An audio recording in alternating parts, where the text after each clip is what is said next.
Selamat pagi pemirsa Berisik, bersama saya Devan yang akan menyajikan informasi terkini mengenai program kesehatan untuk Anda. Berita utama hari ini tentang program aksi bergizi yang diadakan Puskesmas pada Suka di Sekolah SMA Negeri 2 Cimahi. Kami mengirimkan rekan pada tempat kejadian. Bersama Wisnu di tempat kami serahkan. Ya, terima kasih. Selanjutnya kita akan menayangkan bagaimana situasi dan hasil tentang acara ini, yaitu pengecekan aksi bergizi sehat, yaitu di mana program dari Puskesmas itu mengecekkan keadaan kesehatan siswa-siswi di sekolah dengan salah satunya adalah contohnya CKB gitu, cek hemoglobin. Lalu dalam acara ini pasti banyak rangkaian kegiatannya. Mungkin dari yaitu sarapan sehat, program pemaparan tentang obat tablet tambah darah dan juga lainnya. SMA Negeri 2 Cimahi menggelar program aksi bergizi yang diikuti oleh seluruh siswa kelas 10. Kegiatan ini dimulai dengan sarapan sehat bersama, lalu kemudian dilanjutkan dengan pemaparan dari Puskesmas pada Suka tentang pentingnya rutin mengonsumsi tablet tambah darah untuk mencegah anemia pada siswi, terutama selama masa menstruasi dan pertumbuhan. Kalau boleh tahu, boleh perkenalkan diri dulu. Perkenalkan, nama saya Nima Deseptiana Wulandari dari 1012. Oke. Aku punya pertanyaan, bagaimana sih tanggapan kamu tentang kegiatan aksi bergizi sehat ini yang diadakan sekolah dan juga kolaborasi dengan Puskesmas pada Suka? Tanggapan dalam kegiatan ini sangat bagus dalam pemaparan tentang obat TTD, lalu pengecekan hemoglobin pada siswa putri itu sangat bagus juga untuk mencegah terkena penyakit anemia. Kalau menurut kamu acara ini kayak bermanfaat nggak sih, dan apakah acara ini hanya ada di sekolah ini aja ataupun sekolah lain, atau sekolah kita tuh harus mengadakan kegiatan ini tuh wajib gak sih atau nggak, gimana ya? Yang lain deh menurut kamu?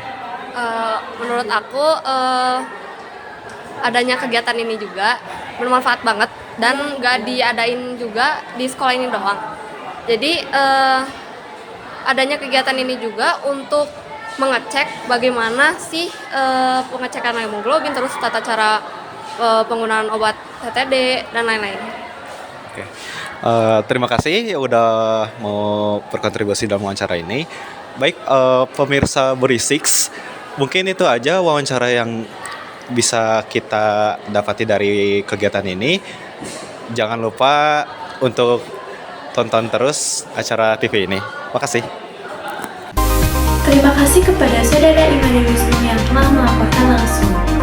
Baik pemirsa, berita selanjutnya adalah mengenai menjadi satu-satunya perwakilan Kota Cimahi, tim ansambel campuran SMP Negeri 1 Cimahi lolos ke final FLS 2N tingkat nasional.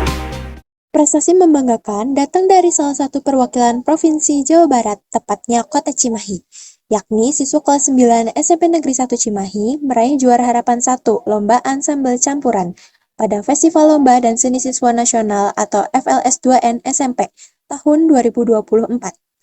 Acara ini dilangsungkan di Golden Boutique Hotel Kemayoran, Jakarta pada 8 hingga 14 September 2024. Pada kompetisi yang digelar oleh Kemdikbudristek ini, tim ansambel SMP Negeri 1 Cimahi telah menyisihkan 76 tim lainnya hingga berhasil meraih juara harapan 1.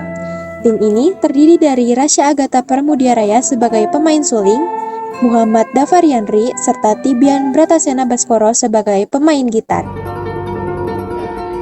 Baiklah pemirsa, jadi di sini saya sudah bersama dengan salah satu finalis dari FLS 2N nasional kemarin. Halo Rasya. Halo Kak. Selamat ya kemarin atas prestasinya mendapat juara harapan 1 di FLS 2N. Terima kasih Kak. Jadi di sini aku mau nanya beberapa pertanyaan, boleh? Boleh. Yang pertama nih, bagaimana perasaan Rasya ketika diumumkan lolos ke final FLS 2N kemarin? Ya, yang pertama pasti kalau ditanya perasaan, yang pasti saya sangat senang ya. Saya sangat senang, sangat bersyukur, dan yang pasti saya juga bangga terhadap pencapaian saya dan juga teman-teman saya, sekolah saya juga, saya sangat bangga dengan hal itu.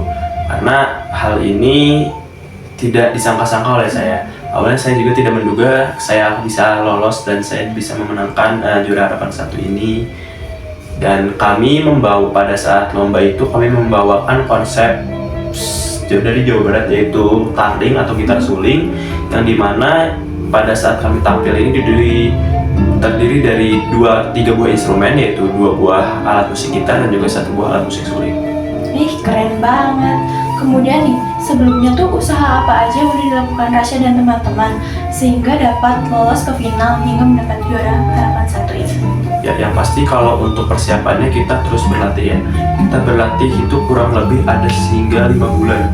Itu dimulai dari tahap kota. Di tahap kota, alhamdulillah kita berhasil mendapatkan juara pertama.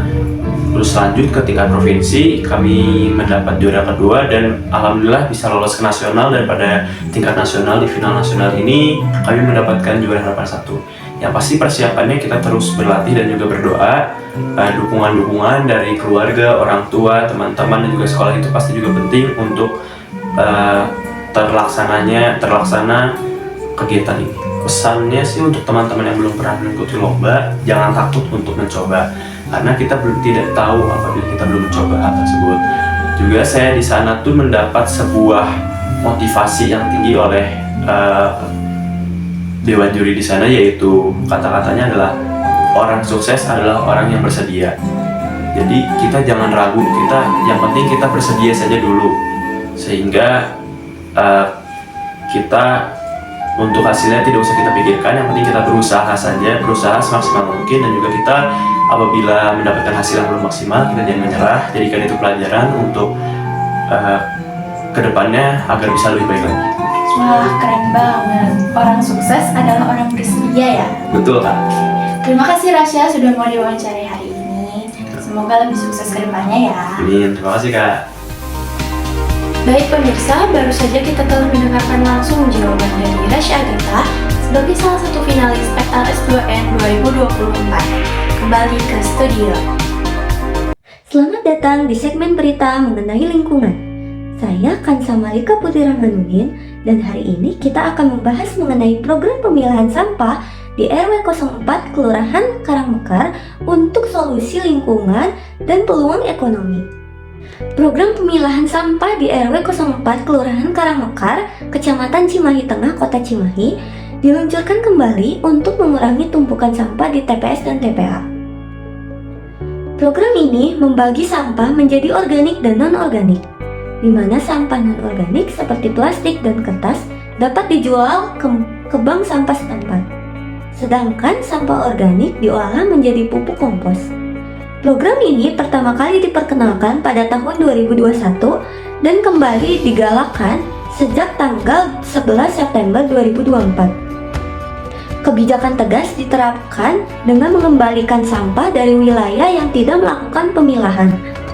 Program ini melibatkan seluruh lingkungan Kota Cimahi dan bertujuan untuk mengurangi tumpukan sampah serta meningkatkan kesadaran lingkungan.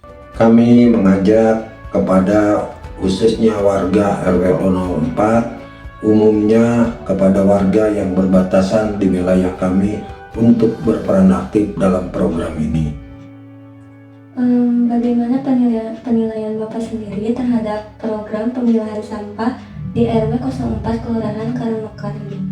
Alhamdulillah program ini sudah berjalan, namun belum belum maksimal. Mudah-mudahan ke depan kami akan berkoordinasi dengan para ketua RT untuk pembinaan masalah sampah ini. Tanpa pengelolaan yang baik, sampah bisa menumpuk dan menyebabkan berbagai masalah seperti banjir dan penyakit. Dalam pelaksanaannya, Ketua RT dan RW memberikan pembinaan secara langsung kepada warga mengenai pemilahan sampah organik dan non-organik.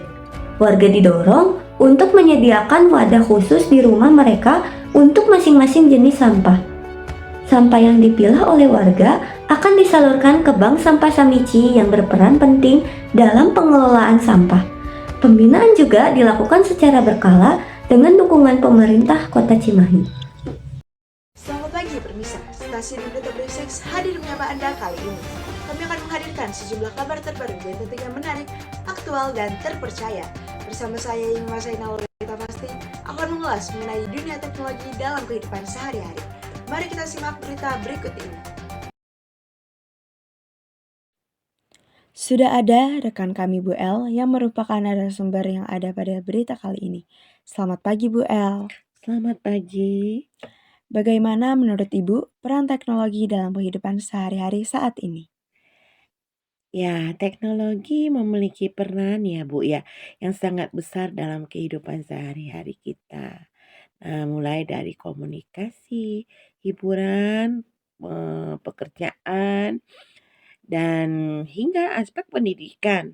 Jadi semua aspek itu dalam kehidupan itu terpengaruh oleh teknologi. Jadi kita bisa dengan mudah berkomunikasi dengan orang belahan dunia ini. Bekerja dari rumah ya menggunakan internet dan mengakses informasi-informasi juga dengan cepat ya melalui smartphone kita, Bu. Selanjutnya, bagaimana menurut Ibu teknologi telah mengubah cara kita berinteraksi dan berkomunikasi? Ya, teknologi telah mengubah cara kita berkomunikasi secara signifikan ya Bu ya. Dulu kita hanya bisa berkomunikasi melalui surat atau telepon. Kalau zaman saya dulu telegram ya Bu, dengan kata-kata yang singkat. Tetapi sekarang kita bisa melakukan ada video call, mengirim pesan instan, atau berbagai informasi melalui media sosial secara real time ya. Interaksi juga menjadi lebih cepat dan mudah itu ya karena ada ini teknologi yang luar biasa ini. Jadi meski ada juga tantangan seperti berkurangnya jadi ya interaksi ya tatap muka yang mendalam begitu Bu. Lalu yang terakhir Bu, bagaimana pengaruh teknologi terhadap pendidikan? Ya, teknologi telah membawa banyak perubahan positif ya dalam pendidikan. Dengan adanya platform e-learning, siswa dapat belajar dari mana saja dan kapan saja. Jadi, teknologi juga memungkinkan akses ke sumber belajar yang lebih luas, termasuk video tutorial, buku elektronik, dan aplikasi interaktif.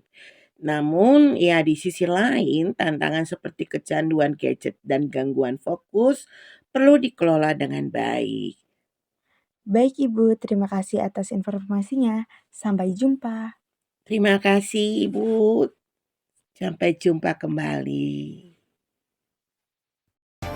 Informasi tadi menutup jumpa kita pada kali ini. Saya Ima Zainal Berita Pasti pamit undur diri dan sampai jumpa.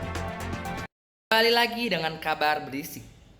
Maraknya penerapan Pancasila dalam aspek politik membuat kami sadar adakah tanggapan dan persiapan warga SMA Negeri 2 Cimahi dalam menghadapi pemilihan ketua OSIS tahun 2024. Oleh sebab itu, kami mengirimkan rekan kami untuk menanyakan dan memberi tanggapan warga SMA Negeri 2 Cimahi dalam pemilihan ketua OSIS tahun 2024.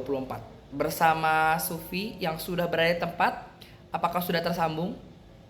Kami serahkan. 4, 5, dah. Saya udah nyambung. Oke. Halo warga berisik. Nah, teman-teman, hari ini aku lagi berada di SMA Negeri 2 Cimahi nih, teman-teman. Nah, aku tuh mau mencari tanggapan mereka dan persiapan mereka menjelang persiapan ketua OSIS tahun 2024 di SMA Negeri 2 Cimahi, teman-teman. Nah, jadi menurut mereka tuh apa ya tanggapan dan persiapan mereka untuk menjelang hal tersebut. Dan aku juga ingin bertanya nih teman-teman tentang menurut mereka pemilihan ketua OSIS kali ini tuh termasuk atau terkait nggak sih dengan penerapan Pancasila dalam aspek politik. Nah, coba teman-teman lihat di sana kayak ada kakak-kakak ganteng nih. Ayo kita coba samperin teman-teman. Halo Kak, lagi sibuk nggak nih Kak? Iya tapi boleh. Oke, Kak aku boleh izin wawancara ya. Sebelumnya boleh perkenalin nama sama kelas Kakak boleh nggak? Nama saya Elang Jaga Kita. Saya dari kelas 11 2. Oh, Kak Elang nih, berarti kelas 11 nih. Nah, Kakak hari ini kami dari Hot News Berisik ingin nanya nih, menurut Kakak gimana sih tanggapan Kakak sama persiapan Kakak nih yang mau menghadapi tentang pemilihan ketua OSIS nih? Gimana sih tanggapan Kakak nih, kayak excited atau kayak gimana-gimana gitu Kak? Saya sebenarnya biasa saja, tapi pemilihan ketua OSIS itu penting karena ketua OSIS sekarang itu kelas 12 yang harus memfokuskan pendidikannya, di mana harus digantikan oleh oleh adik kelas mereka. Menurut saya begitu.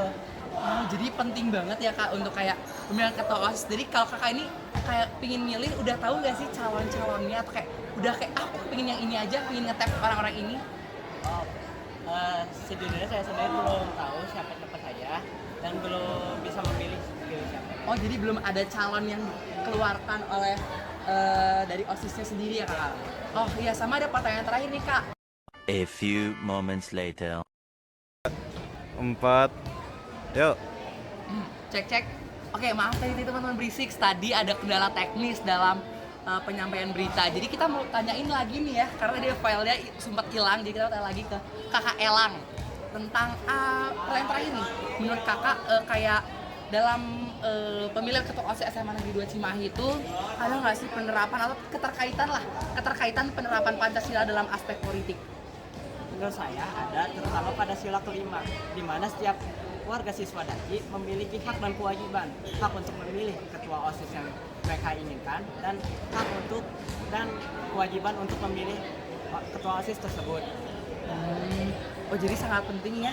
Penerapan Pancasila juga sangat penting teman-teman. Jadi kayak adanya pemilihan ketua OSIS ini sangat penting banget ternyata untuk dalam kehidupan berpolitik yang dari usia muda sudah dibina, sudah diberitahu. Jadi kayak ternyata penting banget ya Kak Elang. Oke, sahabat berisik, kayaknya tadi kita udah bertanya-tanya sama Kak Elang nih. Kayak terima kasih Kak Elang. Sebelumnya saya Muhammad Sufi Chandra dari tempat SMA Negeri Cimahi berterima kasih untuk semuanya. Kembali ke studio. Selamat datang di segmen berita kuliner. Saya Anisha Ziva dan hari ini kita akan membahas salah satu makanan ikonik dari kota Palembang, yaitu empek-empek. Siapa yang tidak kenal dengan kelezatan pempek? Makanan yang terbuat dari ikan dan tepung sagu ini telah menjadi simbol kuliner Palembang dan disukai oleh banyak orang. Namun, sayang sekali kuliner legendaris ini sekaligus penutup kebersamaan kita pagi ini di Berisik. Akhir kata, saya Anisha Ziva. Selamat pagi dan sampai jumpa.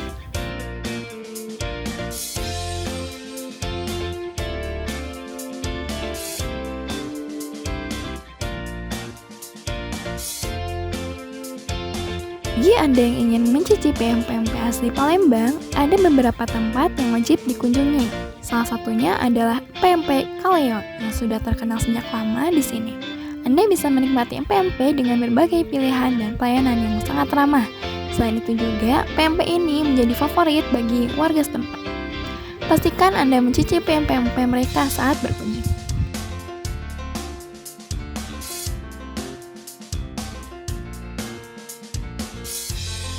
Pempek yang dijualnya memiliki keunikan tersendiri, terutama pada kuah cuko yang khas dan istimewa. Kuah cuko ini memberikan rasa asam, manis, dan pedas yang beda dari pempek lainnya. Selain itu, bahan dasar pempek yang digunakan juga banyak mengandung ikan, yang memberikan cita rasa yang autentik dan lezat, membuat setiap suapan menjadi pengalaman yang tak terlupakan. Untuk menjaga kualitas pempek yang dijual, ia tidak mengurangi jumlah bahan dasar ikan saat memproduksi pempek, sehingga makanan yang dihasilkan tetap lezat dan berkualitas tinggi. Kualitas pempek ini telah memberikan hasil yang memuaskan selama bertahun-tahun.